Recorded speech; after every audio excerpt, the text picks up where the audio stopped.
Donc je m'appelle Nance Bourgous, je suis auteur et comédien et c'est moi qui ai écrit et qui joue dans Comment devenir un dictateur, qui est un seul en scène. Moi, je m'appelle Camille Kolski et je suis metteuse en scène du spectacle Comment devenir un dictateur. Et nous sommes tous les deux, nous faisons partie de la compagnie HAD, qui veut dire hier, aujourd'hui, demain, compagnie de théâtre qui a été créée à Saint-Paul il y a à peu près 1 an et demi. C'est ça, exactement. Et donc l'idée c'est de parler, comment devenir un dictateur, pas forcément parler du pouvoir, hein, évidemment, hein, on est d'accord. Donc c'est vraiment la dictature qui est la forme la plus poussée du pouvoir, à raconter comment ça se passe, comment est-ce qu'on peut manipuler les foules, par la force, par la peur, par le mensonge. Donc toutes ces choses-là, vraiment c'est important pour nous vraiment d'en parler. On est une compagnie quand même relativement engagée et qui aime beaucoup donc, tout ce qui est théâtre contemporain.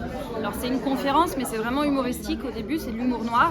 C'est une conférence sur comment devenir un dictateur et en fait, il va se passer différents événements qui font que le cours des choses va complètement se retourner et voilà. Suspense, attention.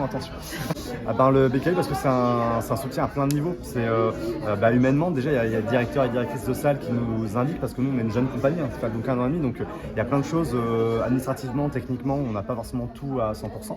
Donc ça il nous aide à ce niveau-là, il nous aide financièrement, il nous aide à avoir des salles pour répéter, des salles pour diffuser notre spectacle. Donc vraiment BKI, le TCO et les salles sont vraiment un soutien immense. Sans ça peut-être qu'il n'y aurait même pas eu de pièce en fait, concrètement. Voilà. Et ce qui est intéressant aussi dans le dispositif Bécali, c'est qu'il y a toute la partie aussi résidence de territoire où vraiment il y a beaucoup de choses qui sont mises en place pour qu'on se questionne aussi sur le public auquel on s'adresse. Et ça, c'est quelque chose qui nous tient à cœur dans notre démarche en général en tant qu'artiste. C'est de pas juste venir faire un spectacle et repartir le soir et on s'en fiche de savoir comment ça a pu résonner. C'est aussi d'avoir tout un temps de rencontres, d'échanges, dans une idée d'apprendre des autres, sans forcément qu'on vienne apprendre aux autres, mais d'apprendre des autres aussi. Du coup, c'est vraiment ce côté accessible. Voilà, la comédie, ça va être accessible, que ce soit aux gens qui viennent au théâtre régulièrement, aux scolaires, aux gens qui viennent pas souvent au théâtre. Voilà, c'est d'être le plus accessible possible. C'est important, pas être élitiste, mais le plus accessible possible.